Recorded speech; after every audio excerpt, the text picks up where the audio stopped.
स्वागत है आप सभी का मध्य प्रदेश की खबरों में। मैं हूं आपके साथ ज्योति। रुक करेंगे खबरों का। पंधाना के 6 गांव माखन में स्वतंत्रता दिवस हर्षोल्लास के साथ मनाया गया। स्कूल के छात्र छात्राओं ने प्रभात फेरी निकाली।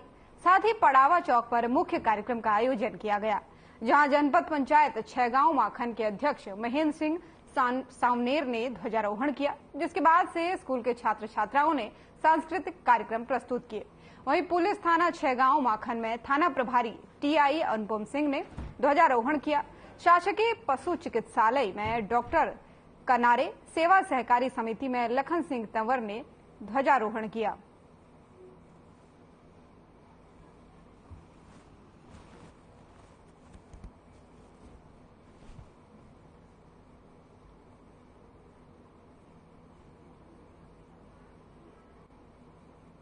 पंधाना के 6 गांव माखन से 10 किलोमीटर की दूरी पर गांव भीगावा के पास पहाड़ी पर नीलकंठेश्वर महादेव का प्राचीन मंदिर है।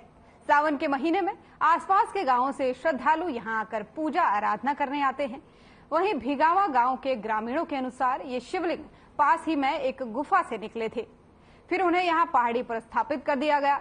इस मंदिर से कुछ कदम की दूरी पर एक कुंड बना है, जिसमें कभी पानी खत्म नहीं होता। ऐसी मान्यता है कि इस कुंड के पानी से नहाने से शारीरिक बीमारियां दूर हो जाती है। यहाँ शिवरात्रि पर मेला भी लगता है, जिसमें आसपास के गांवों से हजारों की संख्या में श्रद्धालु आते हैं।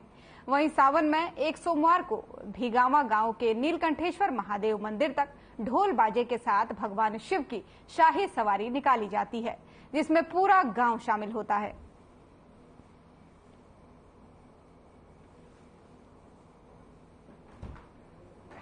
ये जो ऐसा है, मेरा नाम कमलगिरी है, श्री पंचदशनाम जूना अखाड़े से हूँ। मैं 2011 में यहाँ आया। ये एक भजन स्थली है, भजन करने है, स्वयं भगवान है और उनकी महिमा तो अपरंपार है। ये डोला जो है पिछले साल से स्टार्ट करा अपन ने 2022।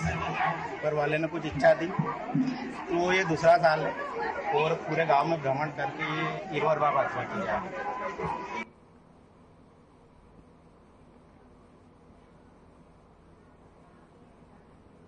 सावन के सोमवार पर मांगलिया सहित आसपास के शिव मंदिरों में भक्तजनों की भारी भीड़ देखने को मिली। आपको बता दें कि सभी मंदिरों में सुबह से ही शिव भक्त भगवान भोलेनाथ पर जल चढ़ाकर सुख समृद्धि की प्रार्थना करते नजर आए। वहीं बच्चों और महिलाओं में विशेष उत्साह नजर आया। मांगलिया की मंगल विहार कॉलोनी में अधिमास का आखिरी सोमवार होने के मौके पर मंगलेश्वर महादेव मंदिर पर पूरे दिन विशेष कार्यक्रम का आयोजन किया गया। वहीं कार्यक्रम के लिए मंदिर की विशेष रूप से साज सज्जा की गई। वहीं मंदिर को 3 क्विंटल फूलों से सजाया गया। साथ ही भगवान भोलेनाथ को श्रीनाथ जी के आकर्षक स्वरूप में सजाया गया, जिसे देखने दिन भर श्रद्धालुओं की भारी भीड़ मंदिर में लगी रही।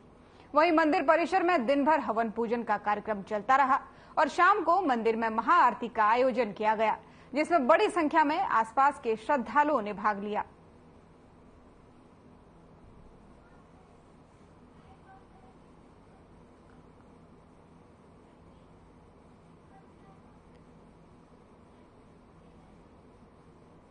और भोपाल के लाल परेड ग्राउंड में सीएम शिवराज सिंह चौहान ने स्वतंत्रता दिवस के मौके पर ध्वजारोहण कर प्रदेश की जनता को संबोधित किया और क्या कुछ कहा है, आइए सुनाते हैं आपको।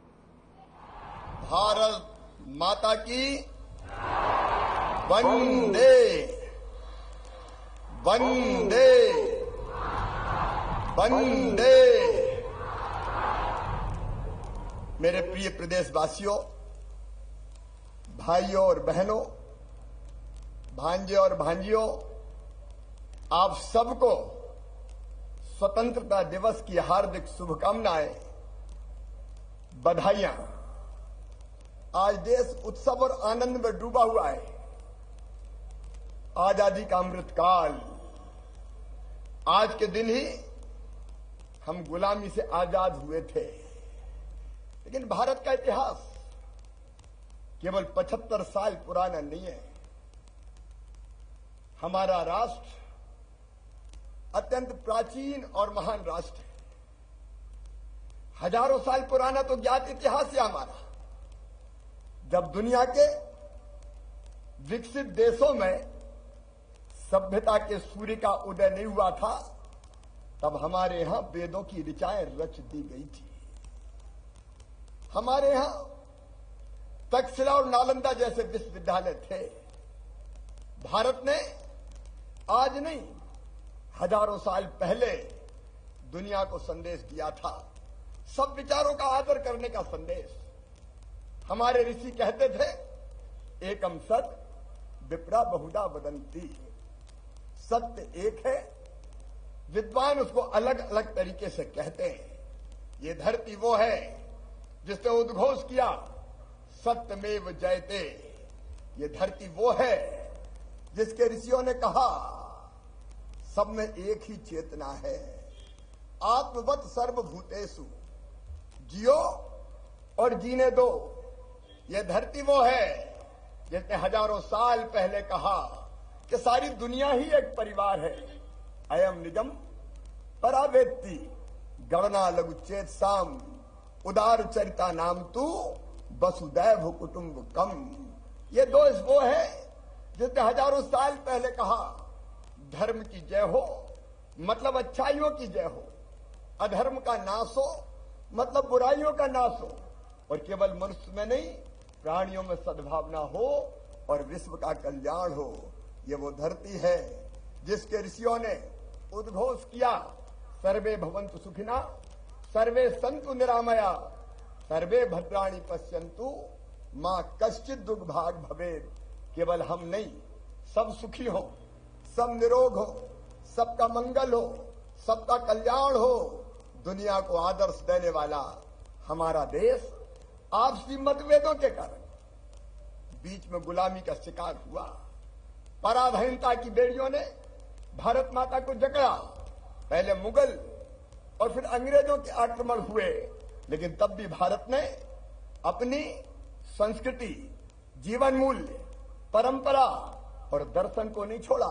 भारत की आत्मा मरी नहीं। एक के बाद एक अनेकों महापुरुष ऐसे हुए जो ज्ञान का प्रकाश देते रहे, और पराधीनता के काल में प्रारंभ से ही देश की आजादी के लिए संघर्ष प्रारंभ हो गया, और जिसका संक्षिप्त रूप था 1857 का प्रथम स्वतंत्रता संग्राम। उस समय नाना साहब पेशवा, तात्या टोपे, उनसे भी पहले मंगल पांडे ने आजादी की लड़ाई का उद्घोष कर दिया। तब गरज कर झांसी की रानी लक्ष्मीबाई ने कहा था, मैं खून की अंतिम बूंद दे दूंगी, लेकिन अपने प्राणों से प्यारी झांसी नहीं दूंगी। नाना साहब पेशवा, हमारे वासुदेव बलवंत फड़के, अमर शहीद कुंवर सिंह, रास बिहारी बोस, लाला हरदयाल, क्रांति की लौ धधक उठी। प्रथम स्वतंत्रता संग्राम के बाद भी लगातार देश की आजादी के लिए संघर्ष चलता रहा, और उस संघर्ष को लाल बाल और पाल की जोड़ी ने धार दी। तब लोकमान्य तिलक ने कहा, स्वराज मेरा जन्म सिद्ध अधिकार है और मैं उसे लेकर रहूंगा। पंडित मदन मोहन मालवीय, महात्मा गांधी जी अहिंसक आंदोलन प्रारंभ किया। सत्य और अहिंसा के अस्त्र को साथ लेके आजादी की लड़ाई, अहिंसात्मक आंदोलन प्रारंभ हुआ, और उसी समय हुए ऊधम सिंह, सुखदेव, राजगुरु, दुर्गा भाभी, अशफाकुल्ला खान, जिन्होंने कहा था कि इलाही वो दिन भी आएगा जब अपना राज देखेंगे, जब अपनी जमी होगी और अपना आसमां होगा। क्रांतिकारी आजादी के तराने गाते थे और कहते थे, सरफरोशी की तमन्ना अब हमारे दिल में है, देखना है जोर कितना बाजुए कातिल में है, वक्त आने दे बता देंगे तुझे आसमां, हम अभी से क्या बताएं क्या हमारे दिल में है। हमारे कई क्रांतिकारी हंसते हंसते फांसी के फंदे पे झूल गए। चंद्रशेखर आजाद, शहीद आजम सरदार भगत सिंह, नेताजी सुभाष चंद्र बोस, जिन्होंने उद्घोष किया, तुम मुझे खून दो मैं तुम्हें आजादी दूंगा। आजाद हिंद फौज बन गई। एक नहीं, अनेकों क्रांतिकारी, स्वतंत्र वीर सावरकर जैसे काले पानी की सजाएं जिनको दी गई। महात्मा गांधी ने फिर नारा दिया, अंग्रेजों भारत छोड़ो, करो या मरो। आजाद हिंद फौज के कारण वैसे ही अंग्रेज कांप उठे थे, और इसके बाद 15 अगस्त को 1947 में ये देश स्वतंत्र हुआ, भारत आजाद हुआ। मेरे प्रिय बहनों और भाइयों, आसानी से नहीं मिली आजादी। हजारों क्रांतिकारी हंसते हंसते फांसी के फंदों पे चढ़ गए थे, और जब फांसी के फंदे चूमने वो जाते थे तो डर से उनके पैर नहीं कांपा करते थे। उनके एक हाथ में गीता होती थी, उनके हृदय में दृढ़ संकल्प होता था, मुंह से भारत माता की जय के उद्घोष निकलते थे, और भगवान से एक ही प्रार्थना करते थे कि मरने के बाद हम फिर से जन्म लें, इसी भारत भूमि पे जन्म लें, और तब तक पैदा होते रहे और मरते रहे, जब तक ये देश स्वतंत्र ना हो जाए, भारत माता आजाद ना हो जाए। उनकी त्याग, तपस्या और बलिदान के कारण भारत स्वतंत्र हुआ, भारत आजाद हुआ। लेकिन एक कसक हमारे सीने में आज भी है, आजादी तो हमें मिली लेकिन अखंड भारत नहीं मिला। विभाजन की विभीषिका आज भी भूले नहीं भूलती। एक ऐतिहासिक भूल हुई उस समय, देश के टुकड़े कर दिए गए, भारत के टुकड़े हो गए। एक और भूल हुई उस समय, जिसको मैं ऐतिहासिक भूल कहता हूं। कश्मीर की आजादी के लिए हमारी सेनाएं लड़ रही थी, अचानक युद्ध विराम हो गया, और बाद में एक हिस्सा कश्मीर का पाकिस्तान में रह गया। लेकिन भारत में जो कश्मीर था उसमें भी धारा 370 जैसी है, धारा 370 लगा के भारत के साथ उसको एक रस नहीं होने दिया। लेकिन आज मुझे कहते हुए प्रसन्नता है, प्रधानमंत्री नरेंद्र मोदी जी के नेतृत्व में धारा 370 समाप्त करके एक देश में दो विधान, दो निशान, दो प्रधान नहीं चलेंगे के संकल्प को पूरा किया गया है। मेरे प्रिय प्रदेशवासियों, मेरे भाइयों और बहनों, मेरे बेटे बेटियों, ये देश भारत माता हमारे लिए केवल जमीन का टुकड़ा नहीं है, माँ है हमारी। और अटल जी ने जो शब्द कहे थे अपनी भारत माता के लिए, वो आज आजादी के अमृत काल में वो पंक्तियां मुझे याद आ रही है।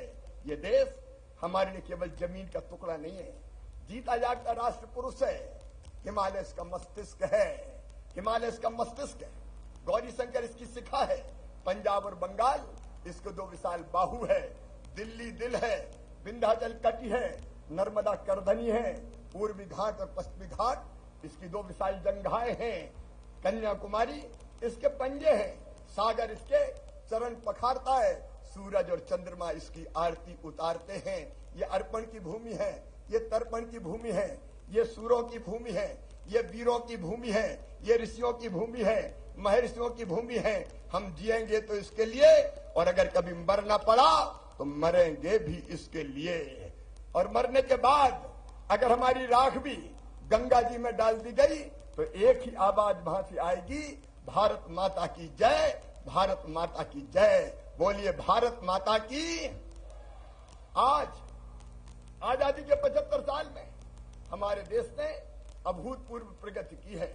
मुझे कहते हुए गर्व है, प्रधानमंत्री श्रीमान नरेंद्र मोदी जी के नेतृत्व में एक वैभवशाली भारत, एक गौरवशाली भारत, एक संपन्न भारत, एक समृद्धशाली भारत और एक शक्तिशाली भारत का उदय हुआ है।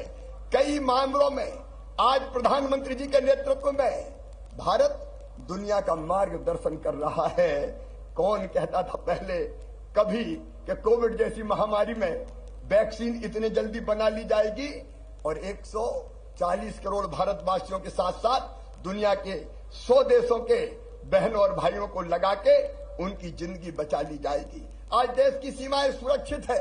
हमारा आज कहना है, प्रधानमंत्री जी का भी कहना है कि हम अपनी तरफ से किसी को छेड़ेंगे नहीं, लेकिन किसी ने अगर आंख उठा के भारत माता की तरफ देखा तो उसे हम छोड़ेंगे भी नहीं।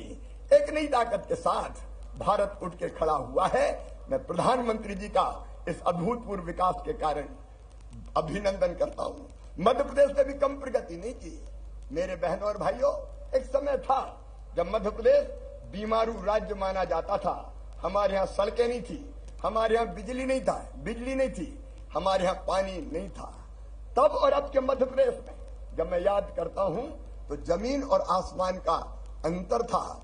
एक जमाना था 2003, 4, 5 का, मुझे याद आता है मध्य प्रदेश में आतंक का राज था। उत्तरी मध्य प्रदेश में डकैतों का आतंक जनता को चैन से सोने नहीं देता था। और तब हमने तय किया था मध्य प्रदेश की धरती पर डाकू नहीं रहेंगे। मैं अपने पुलिस बल को बधाई देता हूं। हमने संकल्प लिया और 6 महीने के अंदर चंबल के बीहड़ों से सारे डकैत समाप्त कर दिए गए। वो समय था तब नक्सलवादी एक सिटिंग मंत्री जी की गर्दन काट के ले गए थे। हमने नक्सलवाद को नेस्त नाबूद करने का काम किया है, आतंक को कुचलने का काम किया है। सिमी के नेटवर्क को मध्य प्रदेश में ध्वस्त कर दिया गया। और आज भी अगर इक्का दुक्का कोई घटना होती है तो हमारा पुलिस बल, हमारे जवान, चाहे नक्सल हो चाहे आतंकवादी हो, कुचलने में देर नहीं करते। मध्य प्रदेश ने अभूतपूर्व प्रगति की है। आज हम बीमारू नहीं हैं, आज हम समृद्ध, विकसित और आत्मनिर्भर मध्य प्रदेश बनाने में सफल हुए हैं। कभी मध्य प्रदेश में टूटी फूटी केवल 60,000 किलोमीटर सड़कें हुआ करती थी।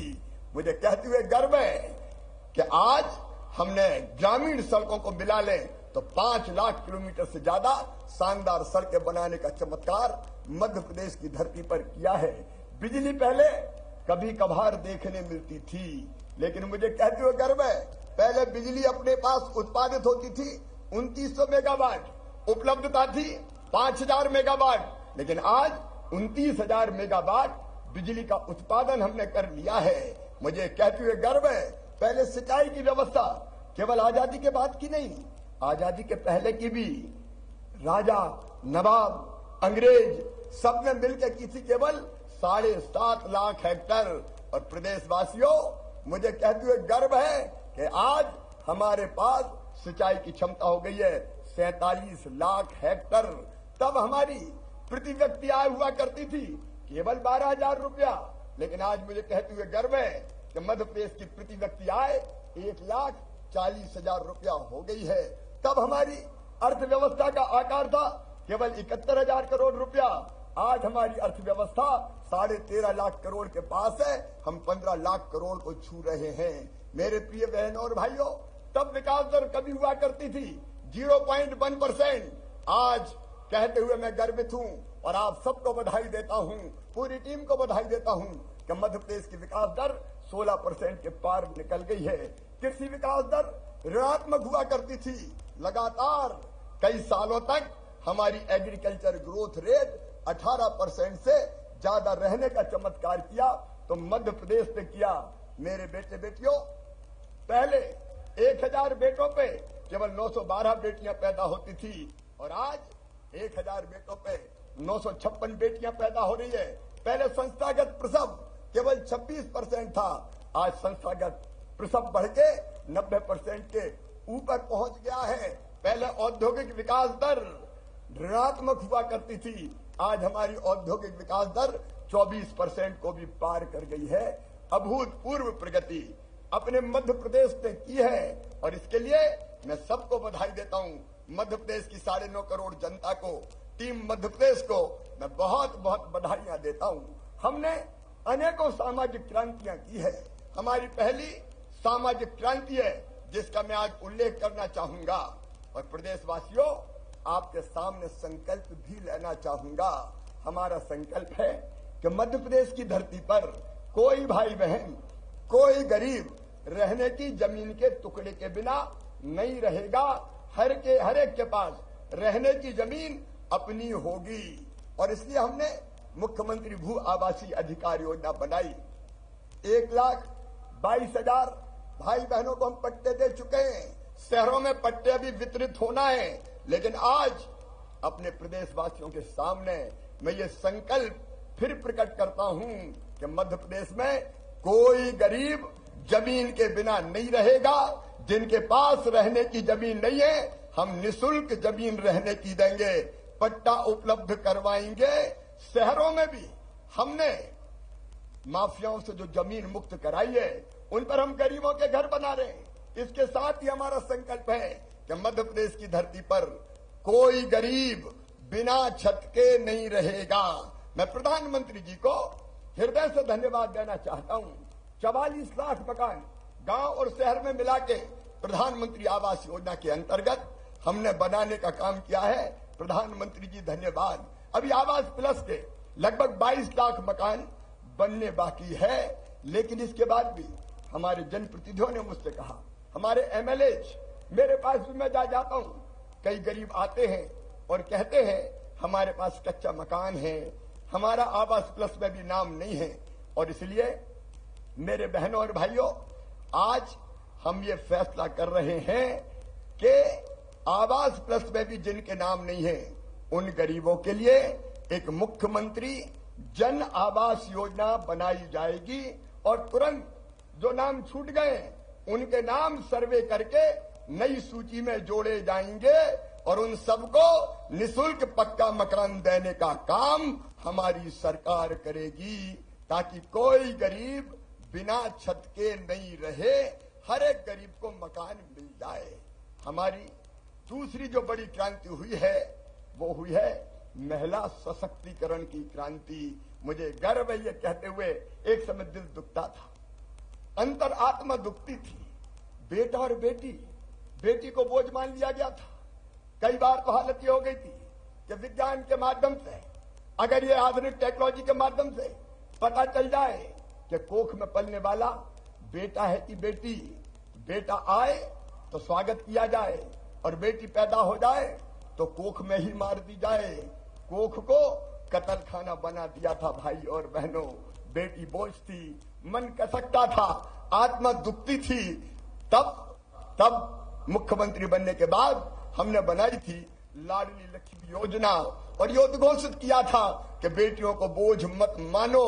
मध्य प्रदेश की धरती पर बेटी पैदा होगी तो लखपति ही पैदा होगी। और हमने 30,000 रुपए के बचत पत्र सरकार के खजाने से निकाल के माता पिता के हाथ में देके कहा था कि बेटी 5वीं पास करके 6वीं में जाएगी तो 2,000, 8वीं पास करके 9वीं में जाएगी तो 4,000, 10वीं पास करके 11वीं में जाएगी तो 6,000, 12वीं में फिर 6,000 और कॉलेज में जाएगी तो 12,500 रुपया बिटिया के खाते में डालेंगे। कॉलेज पास करेगी तो फिर 12,500 रुपया बेटी के खाते में डालेंगे। लेकिन इससे बढ़कर आज मैं ये उद्घोषित कर रहा हूं कि लाडली लक्ष्मी बेटियां अगर मेडिकल और इंजीनियरिंग कॉलेज में भी जाएगी तो उनकी फीस हम भरवाएंगे, सरकार भरवाएंगी। मेरे प्रिय प्रदेशवासियों, बेटियां बोझ नहीं है, बेटियां वरदान है। बेटियों को आने दो, बेटियों के बिना ये दुनिया चल नहीं सकती। अगर बेटी नहीं बचाओगे तो बहू कहां से लाओगे। इसलिए हमने महिला सशक्तिकरण के काम प्रारंभ किया था। स्त्री और पुरुष दोनों में समानता होनी चाहिए, लेकिन कई बार उस धरती पर जहां ये कहा गया था यत्र नार्यस्तु पूज्यन्ते रमन्ते तत्र देवता, वहां बहनों के साथ दोहरा व्यवहार किया गया, जैसे दोहरे दर्जे की नागरिक हो। कई बार वो अन्याय अत्याचार की भट्टी में पीसी जाती रही और तब हमने तय किया कि बेटी के जन्म लेने तक हम, जब वो बड़ी हो जाएगी तब तक उसके साथ खड़े रहेंगे। केवल लाडली लक्ष्मी बेटी योजना नहीं, प्रतिभा किरण योजना, गांव की बेटी योजना, बेटियों की शादी। और मेरी गरीब बहना अगर बेटा बेटी को जन्म दे तो जन्म के पहले 4,000, जन्म के बाद 12,000, कुल 16,000 रुपया देने का फैसला किया। लेकिन एक ऐतिहासिक फैसला जो हमने किया था, मुझे कहते हुए गर्व है, सरकार में रहते हुए हमने वो फैसला किया कि स्थानीय निकाय के चुनाव में बहनों को 50% रिजर्वेशन दिया जाएगा। बहनें केवल परिवार नहीं, सरकार चलाने का काम करेंगी, सरकार चलाने का काम करेंगी। आज गांव सरकार और नगर सरकार मेरी बहनें चला रही है। मुझे ये कहते हुए भी गर्व है, आज हमने परेड देखी, मेरी बेटियों का प्रदर्शन भी हमने देखा। हमें गर्व है ये कहते हुए कि हमने ये फैसला किया था कि 30% भर्ती पुलिस में भी हम बेटियों की करेंगे, क्योंकि मुझे विश्वास था कि बेटियों के हाथ में अगर हम अस्त्र देंगे तो बदमाशों के दिमाग ठिकाने लगा के वो दिखा देगी। आज अपने उस फैसले पर मुझे संतोष है। हमने फैसला किया कि 50% भर्तियां हम शिक्षकों की नौकरी में भी बेटियों की करने का काम करेंगे। ऐसे एक नहीं, अनेकों फैसले, लेकिन अभी जो ऐतिहासिक फैसला लिया है और जिसके कारण मैं अपने जीवन को धन्य मानता हूं, मेरा मुख्यमंत्री बनना सार्थक हो गया। और वो फैसला है मुख्यमंत्री लाडली बहना योजना। मेरी बहनों, तुम केवल आंसू बहाने के लिए पैदा नहीं हुई, तुम केवल दुख की शक्ति में पिसने के लिए पैदा नहीं हुई। कब तक आखिर बहनें दूसरों के सामने हाथ पसारेंगी? छोटी छोटी जरूरत के लिए उनको 1,000 रुपए की जरूरत पड़ जाए, 500 रुपए की जरूरत पड़ जाए, हाथ फैलाने पड़ते थे कई बार अगर बेटा बेटी गोद में आके बैठ जाए और कहे माँ मुझे किताब दिला दे, माँ मुझे कपड़े दिला दे, तो माँ मजबूर हो जाती थी क्योंकि उसके पास पैसे नहीं होते थे। ये मजबूरी मुझसे देखी नहीं जाती थी और तब हमने फैसला किया कि मध्य प्रदेश की हमारी गरीब और निम्न मध्यम वर्गीय बहनों के खाते में हर महीना 1000 रुपया हम डालेंगे। ये केवल देना नहीं है, कोई ये ना समझे कि मैं कुछ दे रहा हूं, ये रुपया देने का सवाल नहीं है, ये मेरी बहनों का आत्मसम्मान है, ये उनका हक है। आधी आबादी को सम्मान से जीने का हक और अधिकार है। ये बात जब मैं करता हूं तो मेरे रोंगटे खड़े हो जाते हैं।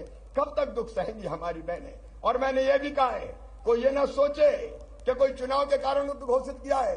जब लाडली लक्ष्मी योजना बनाई तो चुनाव नहीं थे, बेटियों के विवाह की योजना बनाई, चुनाव जैसी चीजें नहीं थी। ये अंतरात्मा की आवाज है।